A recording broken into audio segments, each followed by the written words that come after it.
স্বাস্থ্যমন্ত্রী মুখ্যমন্ত্রী মমতা বন্দ্যোপাধ্যায়ের পদত্যাগের দাবিতে বিধানসভায় ধর্নায় বসেছেন বিজেপি বিধায়করা। যতদিন মমতা বন্দ্যোপাধ্যায় প্রাক্তন না হচ্ছেন ততদিন লড়াই চলবে বলে হুঁশিয়ারি দিয়েছেন শুভেন্দু অধিকারী। তিনি বলেছেন, আগামী সপ্তাহে নবান্ন, রাজভবন এবং স্বাস্থ্য ভবনে গিয়ে স্বাস্থ্যমন্ত্রী মুখ্যমন্ত্রীর পদত্যাগের দাবি জানাবেন বিজেপি বিধায়করা।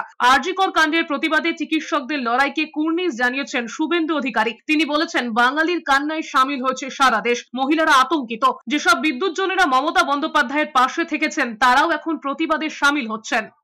দাবি এক, we want resignation from the chair of the chief minister as well as the health and police minister, government of West Bengal. একটা ব্যবস্থার বিরুদ্ধে লড়াই, এই লড়াই একদিনের নয়, এই লড়াই অনেক দিন চলবে যতদিন না মমতা ব্যানার্জি প্রাক্তন হচ্ছে।